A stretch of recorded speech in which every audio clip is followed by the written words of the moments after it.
Feliz sábado, irmãos. Feliz sábado. Que bom ver vocês novamente e que bom termos o privilégio de estar aqui na casa de Deus. É verdade, existe uma série de situações que incomodam a gente. Uma delas é ter que ficar de máscara o tempo todo. Sufoca, deixa a gente cegar. É verdade, a gente sabe disso. Mas também sabemos que precisamos ser cuidadosos com relação a como nos procedemos ou como nós procedemos enquanto estivermos dentro da igreja. Há pelo menos dois motivos para isso. Primeiro, precisamos cuidar o máximo possível com relação à nossa saúde. O número de casos dentro de nossa cidade vem crescendo e nós não temos o controle sobre como o vírus se propaga, mas nós temos como limitá-lo a se propagar em nós. Esse é o primeiro ponto. O segundo, estamos sendo vigiados. E não são apenas os poderes públicos dentro do nosso município que estão de olho em nós. Há poderes espirituais, aqueles que nós não conseguimos ver, mas que querem de todas as formas possíveis verem essas portas fechadas novamente, para que nós não tenhamos o privilégio de louvar e exaltar o nome de Deus dentro da sua casa, da casa dele. Por isso, todo cuidado é pouco, para que nós possamos continuar vivendo momentos tão especiais como esse aqui. Nós já tivemos hoje, através desse aparelho de celular, 17 pessoas que não estão aqui na igreja conectadas assistindo o culto conosco. Infelizmente, parece que hoje nós não demos muita sorte. A internet, ela não está contribuindo muito. Mas imaginem quantas pessoas estão podendo vivenciar esse mesmo sem estar aqui conosco. E nós louvamos a Deus por cada uma das oportunidades que Ele nos dá de dividir a sua palavra. E eu quero convidar você para nós vivermos esse momento, dividir a palavra do Senhor. Vamos abrir a Bíblia? O texto que nós vamos estudar está no livro de Zacarias, a partir do capítulo 12. Livro de Zacarias, a partir do capítulo 12. Temos ouvido muitas vezes sermões sobre o livro de Isaías, Jeremias. Temos ouvido falar muitas vezes sobre homens como Moisés, José.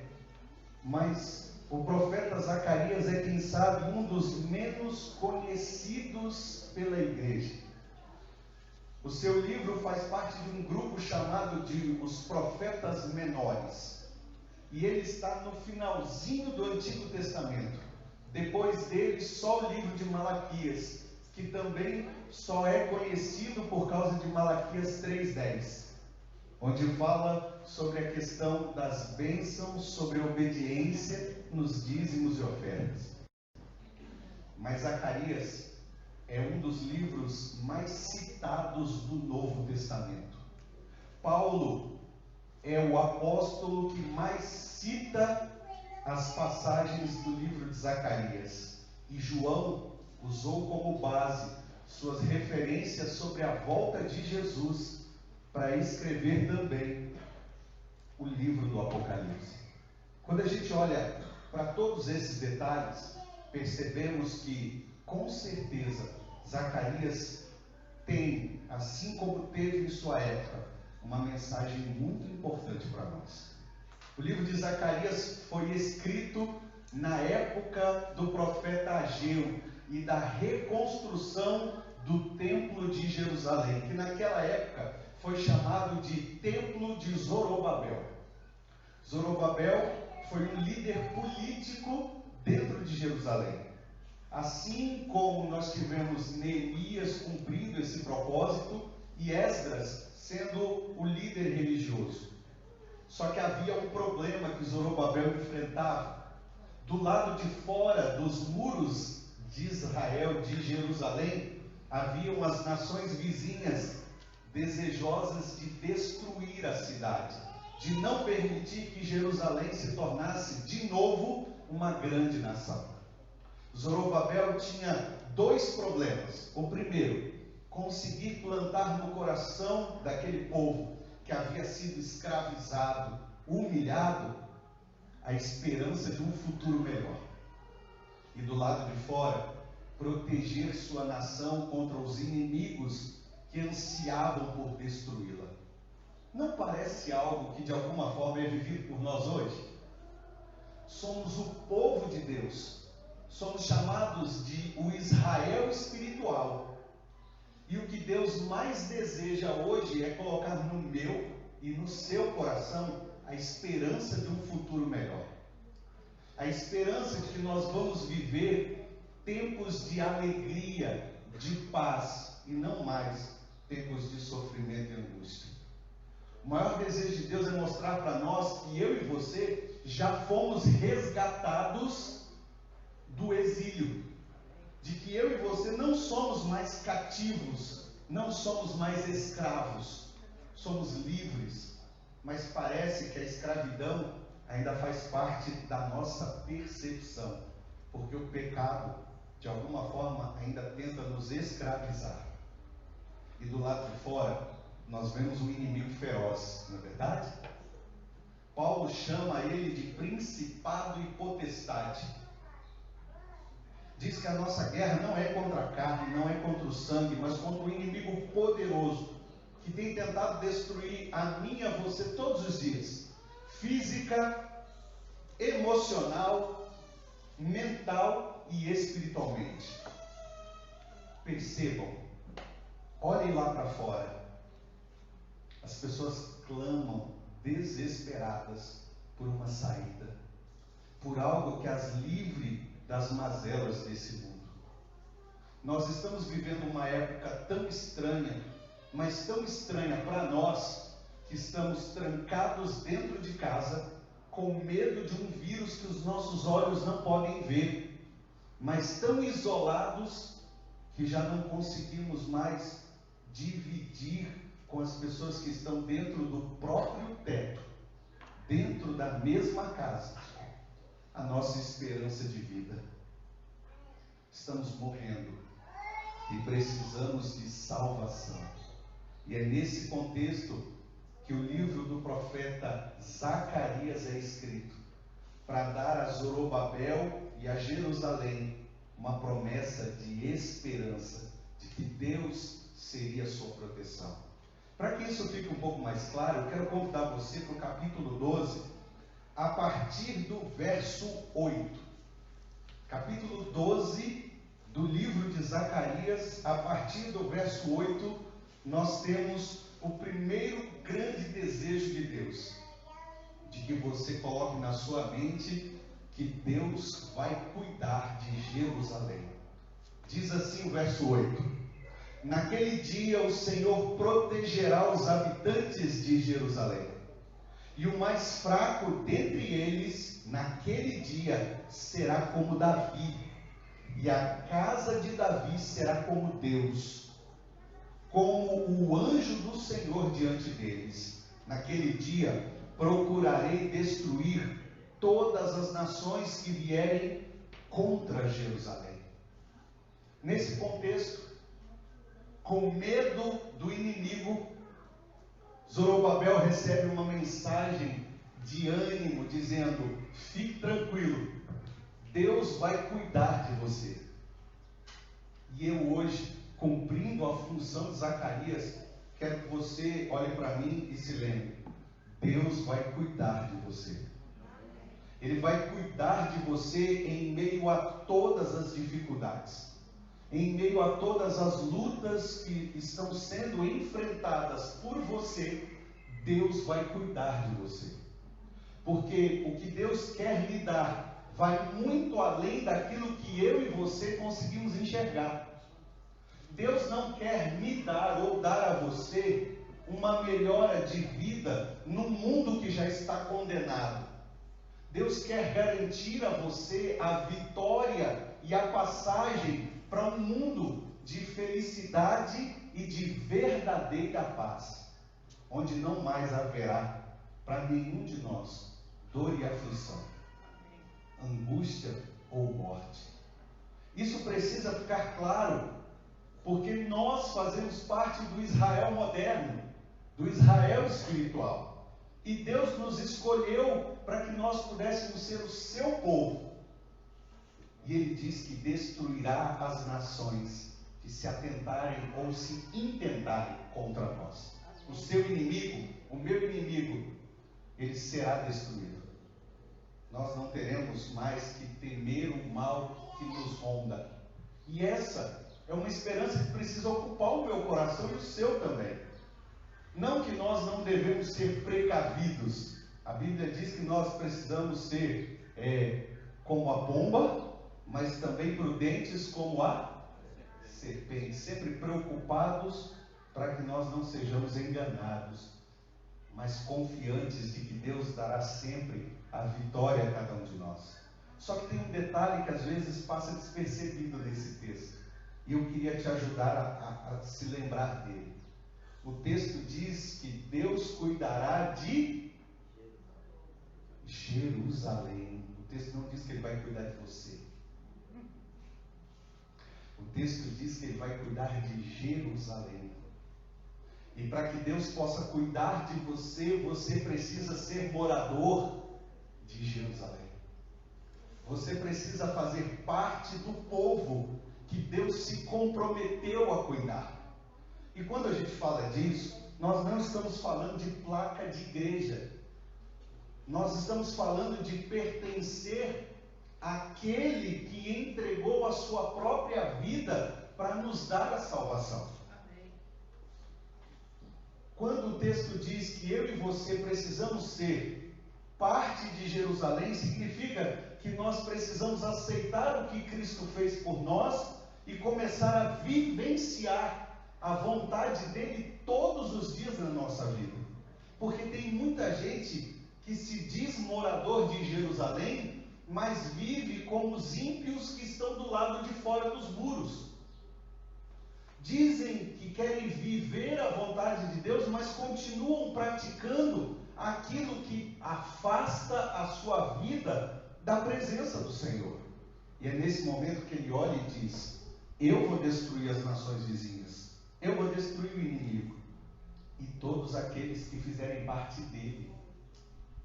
Quando a gente vai para a Bíblia, a gente consegue entender perfeitamente que não há meio termo, não é verdade? Ou você está com Jesus, ou você não está com Ele. E Jesus mesmo disse que aquele que não se ajunta a mim, espalha. Então é nesse momento que eu e você precisamos fazer uma análise simples. Eu tenho vivenciado todos os dias uma vida que me aproxima de Deus ou que me afasta dele? E eu não estou falando de vir aos cultos, estou falando das suas ações, das suas atitudes, dos seus pensamentos, daquilo que você anda fazendo no seu dia a dia, no cotidiano da sua vida.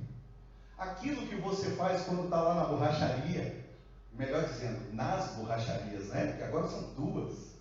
Aquilo que você está fazendo quando está trabalhando lá, cuidando da água que o povo vai tomar. Aquilo que você está fazendo enquanto cuida da sua casa, enquanto vende vidro por aí afora. Aquilo que você está fazendo enquanto constrói casa, enquanto corrige as dificuldades, enquanto dá aula. É nesse contexto que Deus olha para mim e para você e pergunta: você está se ajudando comigo? Ou está se espalhando, se afastando da minha presença? Você faz parte de Jerusalém ou não? Porque Deus vai cuidar, mas vai cuidar daqueles que querem realmente permanecer na presença dele a cada dia, em cada detalhe de sua vida. Nós precisamos entender que essa não é apenas uma informação, é um chamado.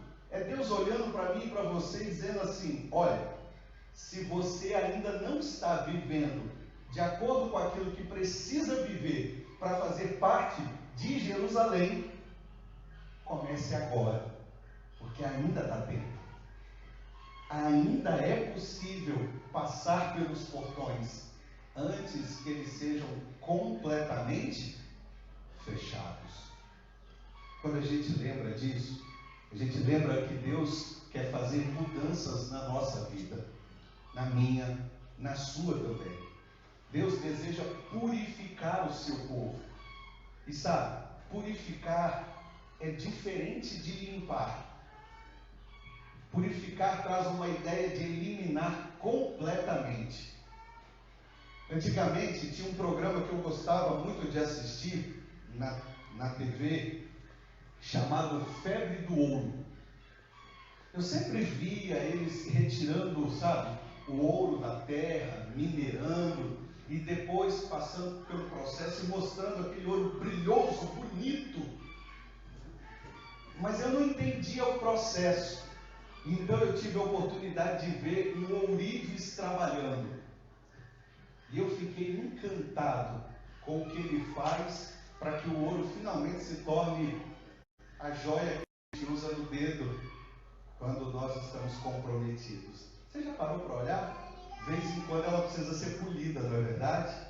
Porque parece que com o tempo ela vai perdendo o seu brilho. E eu tive a oportunidade de assistir como é que é. Eles pegam uns pedaços de ouro, sabe? Chamam de pepitas, uns pequenininhos, uns um pouco maiores. Você sabe bem disso, né, meu amigo? E aí colocam numa vasilha grossa de ferro, que eles chamam de fundição, e colocam fogo em alta temperatura, mas numa temperatura tão alta, que o ouro derrete rapidamente. E aí, quando o ouro derrete, você começa a perceber uma diferença nele. Uma cor estranha começa a subir. Eles tiram com uma espátula a parte que dá para tirar. Aí tiram de lá de dentro da fundição, deixam esfriar e vão passando por alguns produtos químicos, para que cada um desses produtos retire um pouco daquela sujeira que ficou por cima, até finalmente ele pegar aquela peça e ver que ela está completamente pura. Não é limpa, é pura, porque agora ali só tem o quê? Só tem ouro, não tem mais nada, não tem nenhum outro tipo de elemento, só o ouro. Isso é purificar, e agora eles vão poder moldá-lo, porque ele está 100% limpo. Para fazer parte de Jerusalém, Deus precisa purificar o seu povo. Ele precisa limpar a cada um de nós das impurezas que ainda existem dentro do nosso ser, dentro da nossa vida, dentro da nossa mente. E quando a gente para pensar, existe uma série de coisas que eu poderia dizer que eu e você precisamos parar. Mas sabe, eu posso dar um monte de sugestões e nenhuma delas ser o que você tem vivido. Você concorda comigo? Eu poderia dizer assim, você tem que parar de assistir novela. E vários de vocês olharem para mim e dizer assim, não, mas eu não assisto isso. E eu disser assim, então você tem que parar de assistir filmes. E alguns olharem e dizer assim, nem televisão em casa eu tenho. Então não se aplica. Nesse contexto, a gente começa a entender que não somos nós que fazemos a limpeza. Quem é que faz a limpeza? É Deus.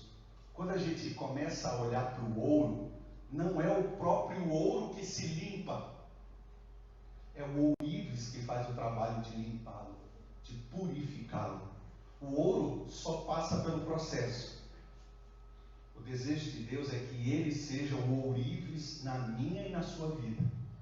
É ele que vai nos purificar. É ele que vai limpar a cada um de nós. E por que isso? Porque ele sabe quais são as sujeiras que ele precisa tirar da minha vida e da sua também. Algumas que às vezes nem eu e você temos consciência que precisa ser retirada. É igual limpar a casa.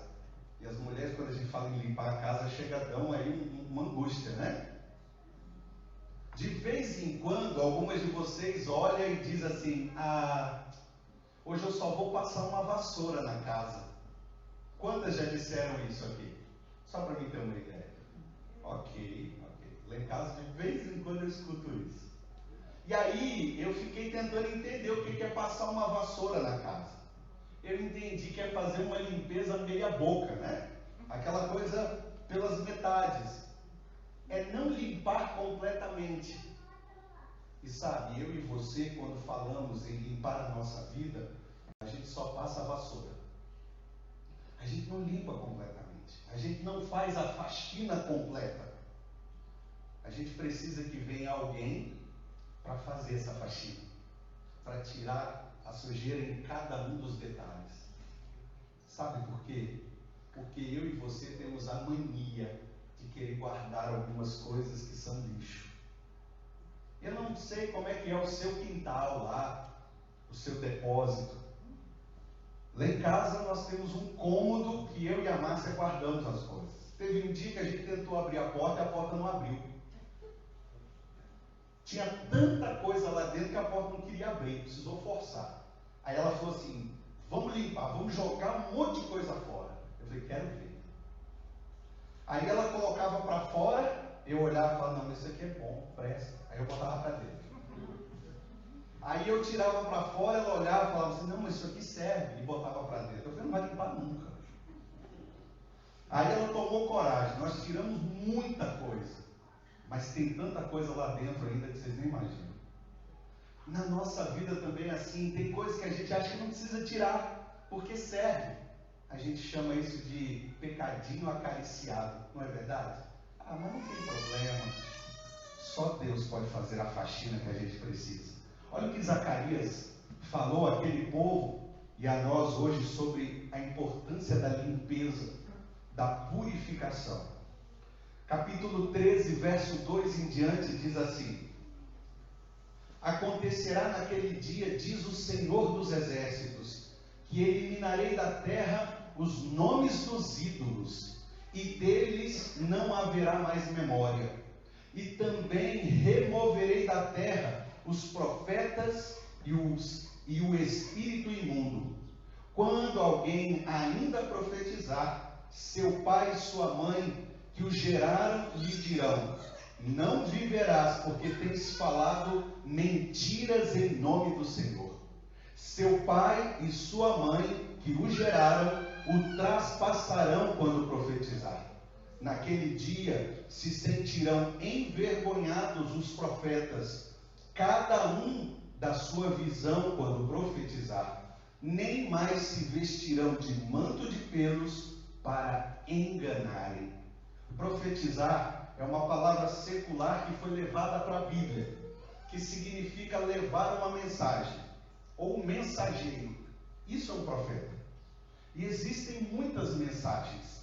Mensagens que são dadas às pessoas e mensagens que nós criamos para nós mesmos. Nesse contexto, Zacarias, mandado por Deus, falou ao povo que ele removeria do meio deles todo aquele que trouxesse uma mensagem mentirosa, que levasse mentiras às pessoas que estavam ao seu redor e que levasse mentiras a si mesmo ou ao seu coração, a ponto de os pais serem responsáveis por destruírem a vida daqueles que vivessem dessa forma. A mentira, ela é uma das ferramentas mais poderosas nas mãos de Satanás. Ela tem levado nações inteiras a se perderem da presença do Senhor. Mentiras com relação à fé, com relação à vida, com relação a como devemos proceder, estão espalhadas pelo mundo. E tem levado muitas pessoas ao engano. Mas sabe qual é a pior mentira? É aquela que você conta para si mesmo.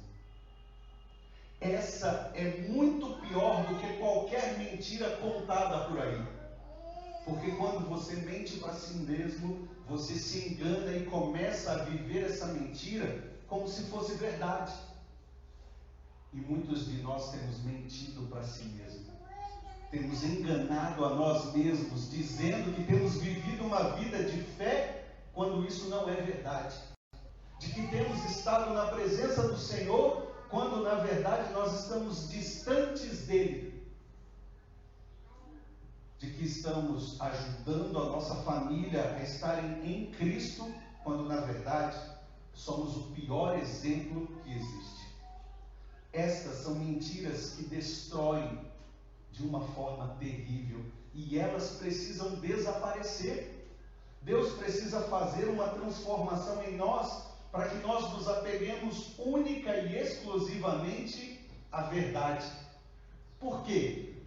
Porque a palavra de Deus diz: e conhecereis a verdade, e a verdade vos libertará. A purificação, ela tira de nós isso, esse mal.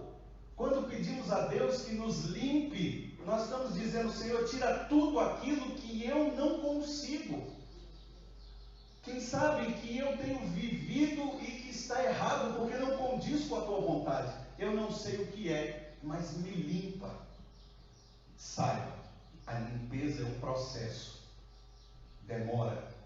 As mulheres sabem bem disso, não é? Tem mulher que começa a limpar a casa na quarta e vai terminar na sexta. Não é fácil. E conosco também não é. A nossa vida ao lado de Cristo é um processo de limpeza contínua. Chama-se santificação.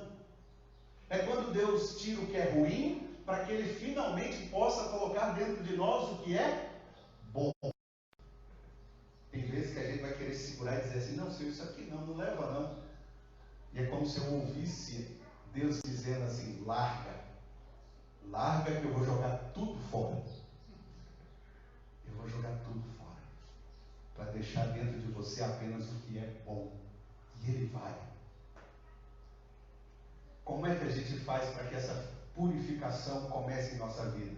Primeiro, clamando a Deus para que Ele comece o processo em nós. Porque é Ele quem faz e não você. Lá em casa, eu e a Márcia decidimos permitir que Deus fizesse isso na nossa vida. Já faz algum tempo que todos os dias, pelas madrugadas, a gente sai do quarto e vai para a sala. A gente senta no sofá e ali a gente ora pedindo a Deus que comece o processo de purificação. E aí a gente vai estudar a Bíblia, o Reavivados por Sua Palavra. Um capítulo por dia. E sabe, eu comecei a ler a Bíblia e achei muitos erros. Você acredita nisso? Eu, como pastor, comecei a ler a Bíblia e achei muitos erros. Todos em mim. Todos em mim. E todo o capítulo era um tapa de luva.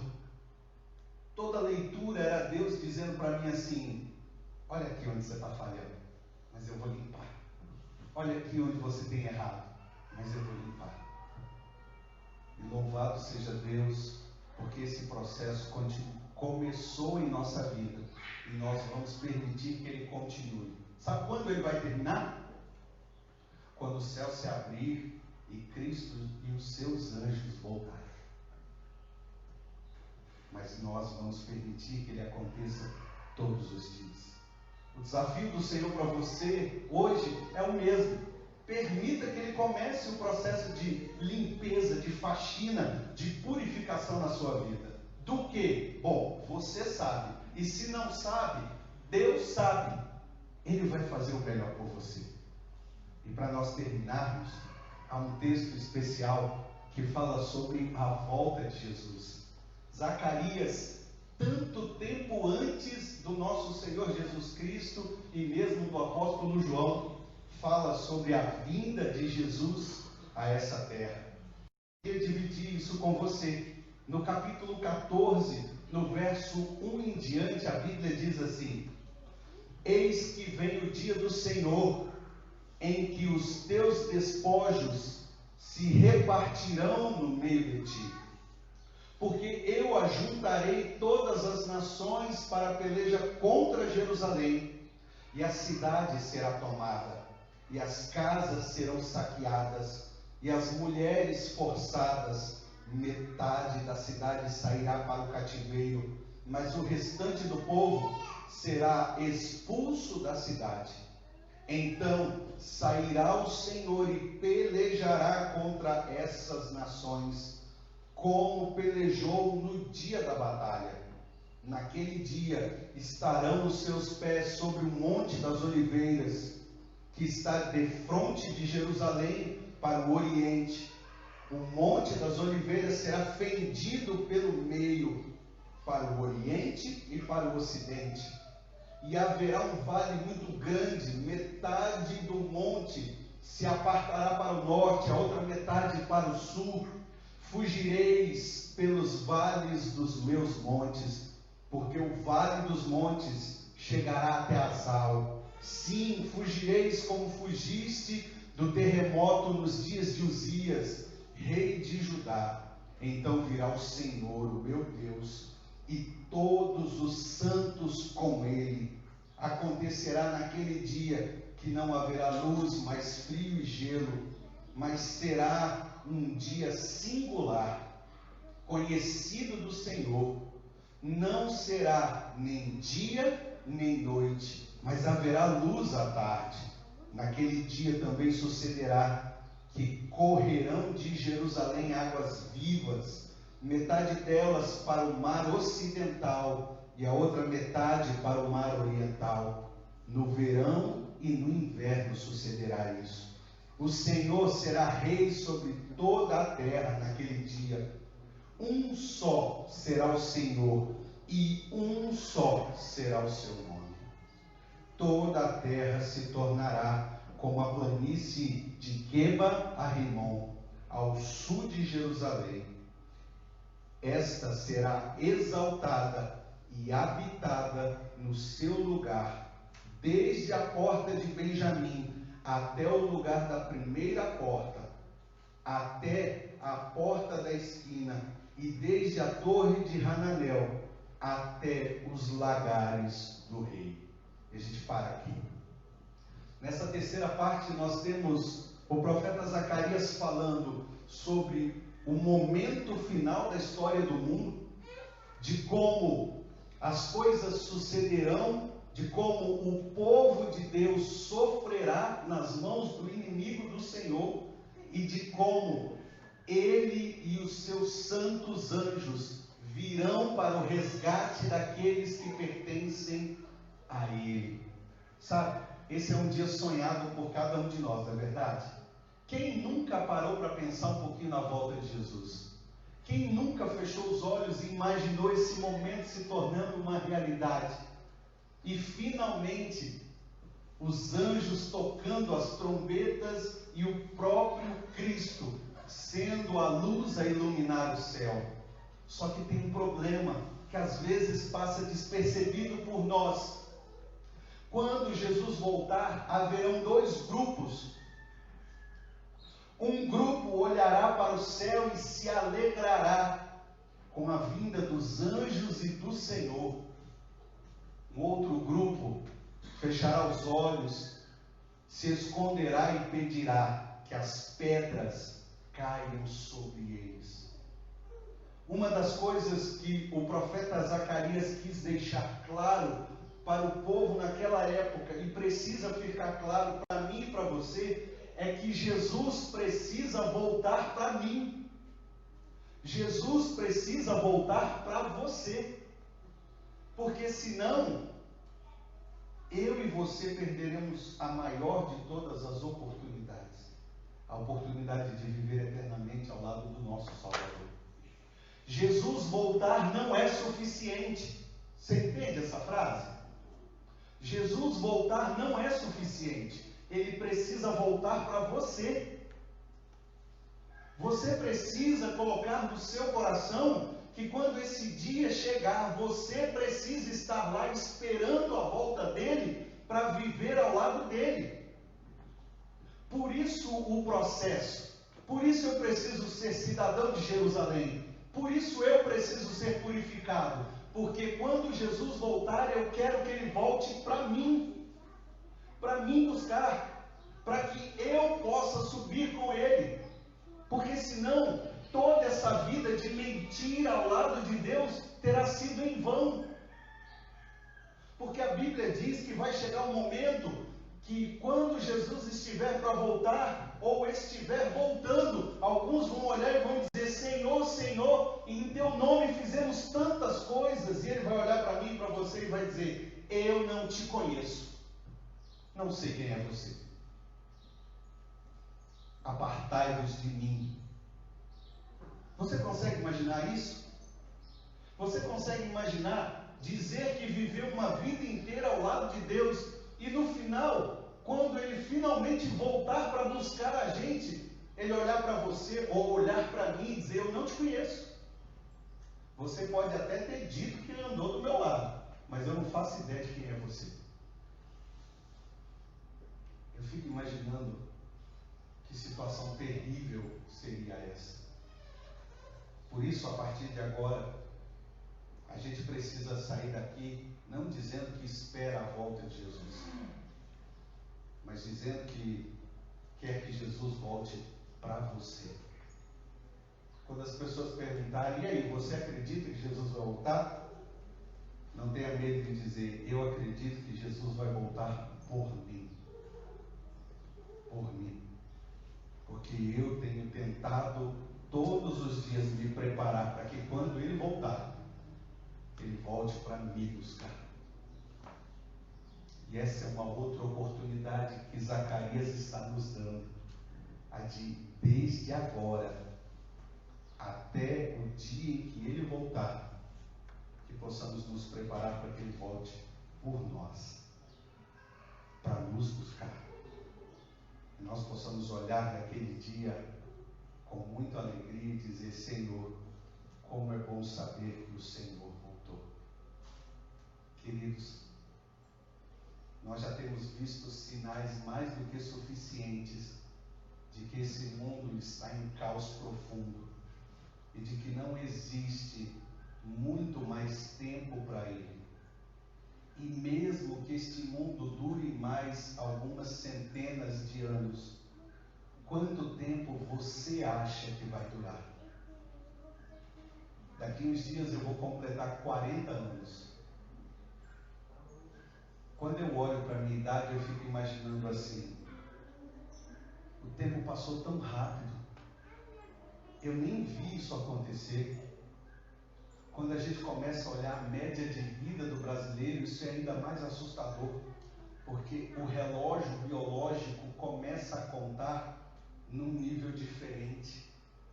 Antes eu imaginava assim: eu tenho 10 anos, eu vou fazer 11, 12, 13. Hoje eu começo a contar assim: eu só tenho, quem sabe, mais 20 anos, agora falta 19, 18, 17, 16. Tanto tempo se passou, tão pouco tempo nos resta, e o que você pretende fazer com o tempo que ainda tem?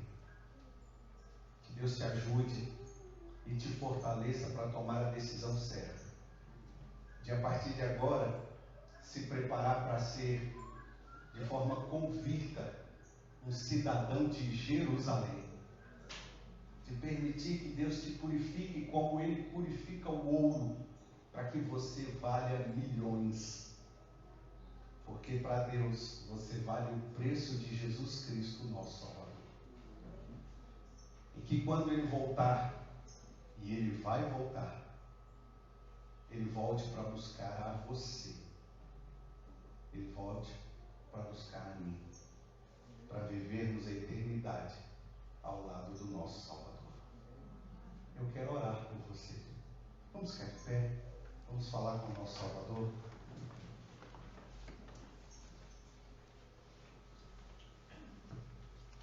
Querido Deus, obrigado pelo privilégio de estarmos na Tua casa mais uma vez. Que alegria é podermos abrir a Bíblia todos juntos e estudarmos a Tua palavra. Querido Deus, continua a motivar o nosso coração a querermos ser parte do Seu povo, parte de Jerusalém. Ajuda-nos para que nós possamos entender que o Senhor vai cuidar de nós. O Senhor vai continuar nos protegendo de todo o mal e não permitindo que o inimigo que está aqui fora dos muros de Jerusalém, destrua a nossa vida ou a vida da nossa família. Purifica-nos, Senhor. Tira de nós toda a impureza, todo o mal, tudo aquilo que nos afasta da Tua presença e nos permita nos ajuntar a Ti. Somos falhos, somos pecadores, é verdade, mas isso não pode ser justificativa para conscientemente continuarmos errando e falhando com o Senhor. E prepara o nosso coração para a Tua volta, Pai querido, para que possamos esperá-lo, não como alguém que espera para todas as pessoas, mas tendo a certeza de que o Senhor voltará para nos buscar, para me buscar. Coloca esse desejo no nosso coração, para que possamos caminhar de forma individual, mas todos juntos, rumo a Canaã. Pedimos a Tua bênção, agradecemos o Teu cuidado, o Teu grande amor por nós, no nome do Senhor Jesus.